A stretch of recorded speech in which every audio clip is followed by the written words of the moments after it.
For decades, we believed this celestial body was a gray, fully mapped companion, but what Reed Wiseman, Victor Glover, Christina Koch, and Jeremy Hansen found that this illusion was shattered in a matter of hours. The reality proved far more complex than the assumptions held since the end of the Apollo program, revealing a kinetic, active environment with surprisingly high levels of radiation. But before we begin, don't forget to like and subscribe to our channel. The journey to this discovery began on April 1, 2026, with the launch of the Space Launch System from the Kennedy Space Center. The 98-meter-tall rocket generated nearly 4,000 tons of thrust to send the Orion spacecraft beyond Earth's orbit. Once the 5-minute engine burn was complete, the crew, which includes the first woman, the first black astronaut, and the first Canadian to travel to deep space, headed into territory where the steep terrain and kilometer-long shadows make navigation an extreme challenge. This new perspective redefines the Moon as a true testing ground for the future of space exploration. Its surface, constantly bombarded by impacts that prevent any lasting stability, reveals just how hostile this environment really is. Understanding how to protect astronauts against light flashes, gravitational distortions, and extreme levels of radiation, especially on the far side, has become a fundamental step in enabling manned missions to Mars.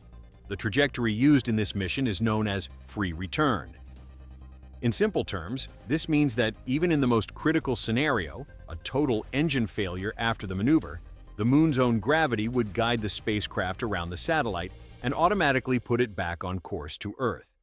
It was precisely this type of route that saved the Apollo 13 mission in 1970. It is considered the safest option for reaching the Moon, which in itself reveals the level of risk involved in this journey. In this case, safety is directly linked to preparing for the worst-case scenario.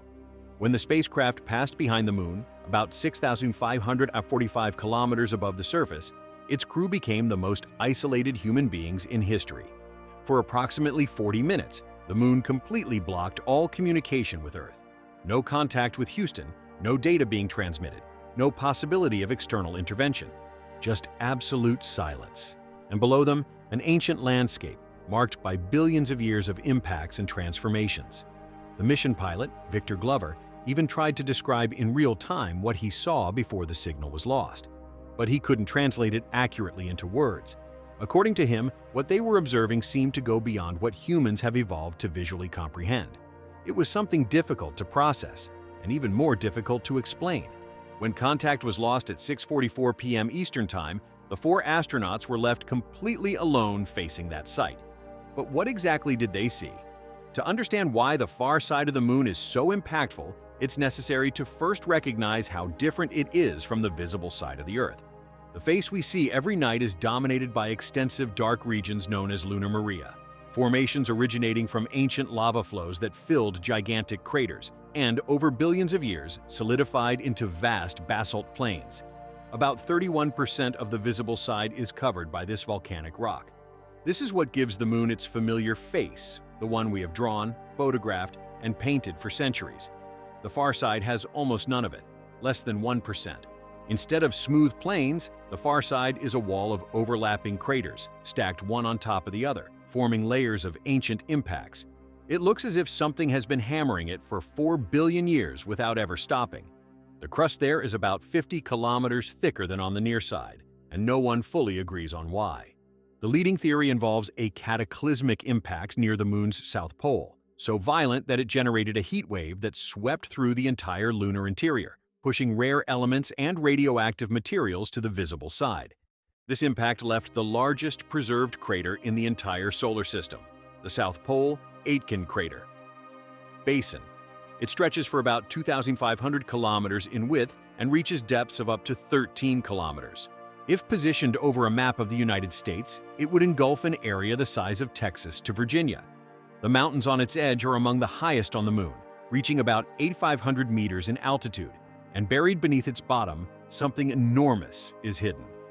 In 2019, a team led by planetary geophysicist Peter James from Baylor.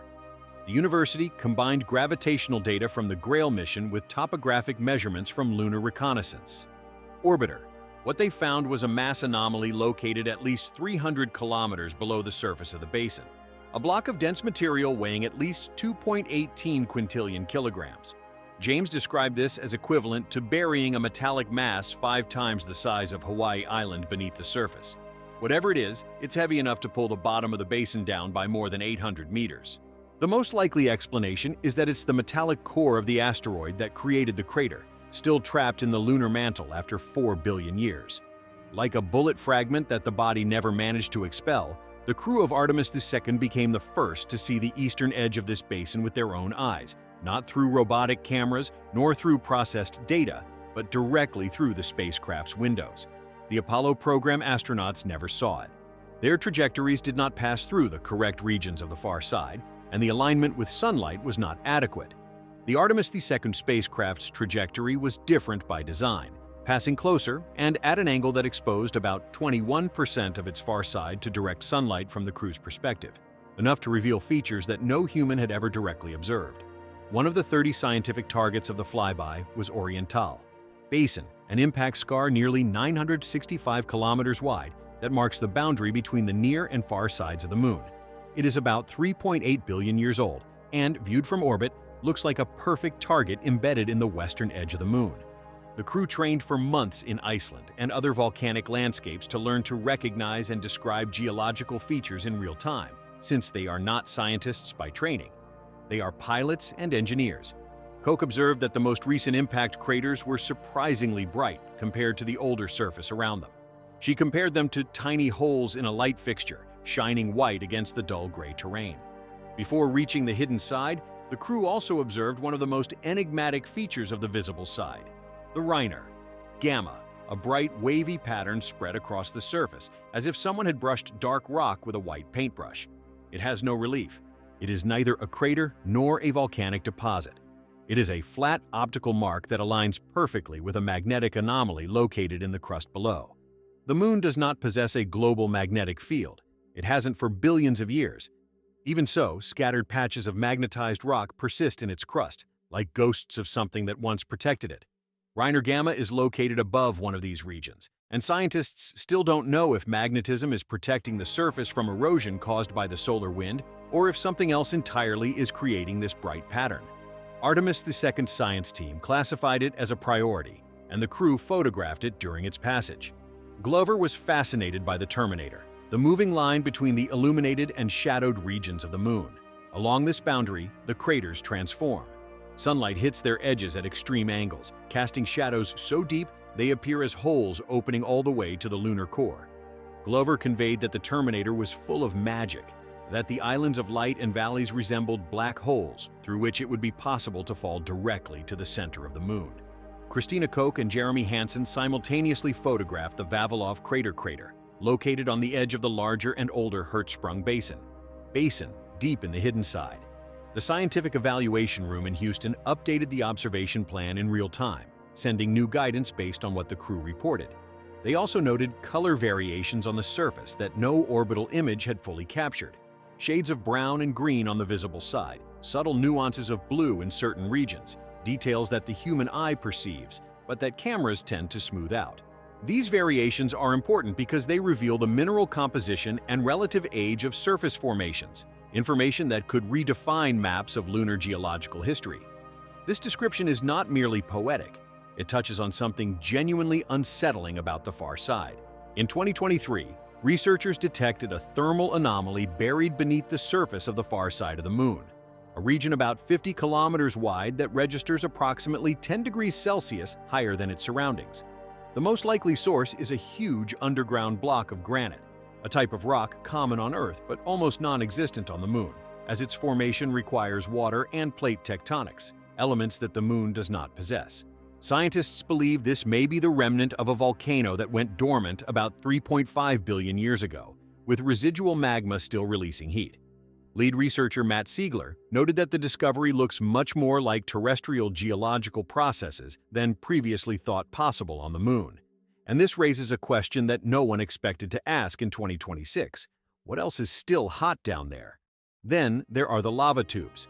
Radar data and high-resolution images suggest that the Moon harbors networks of subterranean tunnels formed by ancient lava flows, with openings visible from orbit that may lead to caverns large enough to house entire structures. Their actual size, distribution, and structural integrity remain unknown. What may exist within them, trapped gases, untouched volcanic deposits, or temperature conditions radically different from the surface, is still entirely speculative. Future missions of the Artemis program may eventually explore them. For now, they remain sealed. The crew of Artemis II also witnessed something that no human being had ever seen from that distance or that angle: a total solar eclipse, as seen from lunar orbit. As Orion plunged behind the moon, the sun slipped behind the lunar disk and disappeared.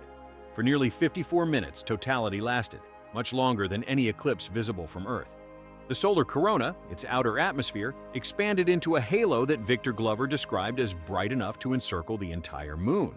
Jeremy Hansen reported that, during totality, the sun illuminated the entire perimeter of the moon, highlighting the unique relief along the lunar edge. Ridges and peaks appeared in silhouette against the incandescent white light of the sunlit atmosphere. Hansen and Reid Wiseman also noted that, during the eclipse, they observed what appeared to be impact flares on the lunar surface, brief bursts of light that could have been small meteorites striking the unprotected far side. The scientists in the assessment room asked for more details. Both confirmed seeing at least one quick flash, although they couldn't say how long it lasted. The moon has no atmosphere, no significant magnetic field, nothing between its surface and the violence of space. Every micrometeorite, every particle of the solar wind, every burst of galactic cosmic radiation hits the far side without encountering anything to slow it down. For centuries, observers on Earth have reported brief flashes of light on the lunar surface, transient luminous events that appear and disappear before anyone can confirm them. Some are meteorite impacts, others may be plumes of electrostatic dust or the release of gases from the interior. No one knows for sure. The crew of Artemis II may have witnessed at least one of these events during the solar eclipse, a flash that could not be verified in the short time they had. Apollo program astronauts on the near side of the moon reported seeing mysterious streaks of light behind their closed eyelids during their missions. These were caused by high-energy particles from galactic cosmic rays passing through their retinas. These exposures were brief, lasting at most a few days. Some Apollo astronauts later developed cataracts at unusual rates. Most lived long lives without cancers clearly linked to radiation, which was reassuring but statistically insignificant, considering that only 24 people have ever left Earth's magnetic protection. The Artemis II crew is spending 10 days in deep space during solar maximum, the peak of the sun's 11-year activity cycle, when the risk of solar particle events is highest. A severe solar storm can raise radiation to near-lethal levels in a matter of hours. The Orion capsule offers some shielding, more than the Apollo spacecraft ever did. But galactic cosmic rays, originating from supernova explosions and other cataclysmic events, travel at speeds close to the speed of light and can penetrate almost anything we've ever built. Alexandra Stankovic, founding director of the Center for Space Medicine Research at Massachusetts General Hospital, called deep space radiation the primary limitation to how much humans can explore. In her words, the real factor hindering progress. Researchers are testing everything from experimental drug therapies to dietary supplements and even speculative gene therapy techniques inspired by radiation-resistant organisms. Because if astronauts are ever to live beyond Earth's magnetic shield for months at a time, engineering alone won't be enough. Biology will have to be part of the answer. The Avatar payload, aboard Artemis II, carries bone marrow cells derived from the crew's own blood samples, and scientists will study how these cells respond to the radiation environment of deep space after the mission. This data is worth more than any photograph. During the communications blackout, the crew was beyond help. If a solar particle event had hit the spacecraft during those 40 minutes, mission control would only know when the signal returned. The crew trained for this. They had protocols. The Orion was equipped to continuously pump oxygen, maintaining cabin pressure even in an emergency. They were wearing pressurized suits. None of that changes what those 40 minutes really were. 4 people sealed inside a capsule the size of a large van, separated from Earth by 3,476 kilometers of solid lunar rock, surrounded by a landscape of ancient violence, bathed in radiation that our species did not evolve to survive. When the signal returned, mission control in Houston erupted in celebration. The crew reported seeing Earth set behind the lunar horizon, the slow disappearance of a thin, pale blue crescent sinking behind gray, cratered rocks. The image released by NASA, nicknamed EarthSat BixE, is a mirror image of the famous Earthrise photograph taken by Apollo 8 astronaut Bill Anders in 1968. But this time, Earth is slipping away, sliding back to the dark side, disappearing. Koch described the moment with a clarity that transcended all the technical language of the mission. She said that when you have that perspective and compare it to home, you realize how much we all have in common, that Earth provides us with everything we need, and that it's impossible to truly understand that without having the perspective of the other side. The crew named 2 craters during the flyby. One was named Integrity, after the nickname they used for the Orion spacecraft. The other was named Carol, in honor of Reed's late wife. Wiseman, Carol Taylor Wiseman, who died in 2020. It lies on the border between the near and far sides of the Moon, a bright spot that can be seen from Earth if you know where to look. Hansen described it simply, a bright spot on the Moon. The Artemis 2 mission set the record for the greatest distance ever traveled by a human being from Earth, reaching an estimated 406,770 kilometers. The Orion spacecraft made its closest approach to the Moon at approximately 97,950 kilometers per hour relative to Earth. The entire observation period of the flyby lasted 7 hours. The crew took thousands of photographs, most of which have not yet been fully transmitted due to bandwidth limitations. The complete set of images will only be available after the landing in the sea, scheduled for Friday, April 10th, off the coast of San Diego. These images will matter. NASA stated that photographs of craters, mountain ranges, and ancient lava flows could help researchers better understand how the Moon formed, how the solar system evolved, and where to send future missions. Artemis missions will land astronauts on the lunar surface, and the crew's descriptions of terrain, shadow behavior, and surface textures will influence where those landings take place. A location that appears flat and safe in an orbital image may look completely different when a trained human eye perceives how shadows accumulate unexpectedly along the terminator. Chang'e lander Hwaor touched down on the far side in January 2019, inside the Von Karman crater, a 186-kilometer-wide formation at the bottom of the South Pole, Aitken Basin. It was the first soft landing in history on the far side of the Moon and required a relay satellite called Kuekiao, positioned in a halo orbit beyond the Moon, just to maintain communication, since direct radio contact with Earth is impossible from that region. The Yutu-2 rover found minerals from the lunar mantle, such as olivine and pyroxene, confirming that the South Pole Aitken Basin impact excavated material from hundreds of kilometers below the surface.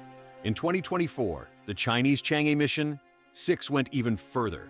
She collected samples from the far side and brought them back to Earth, the first time material from the Moon's hidden hemisphere has been returned for laboratory analysis. Scientists are still studying these samples.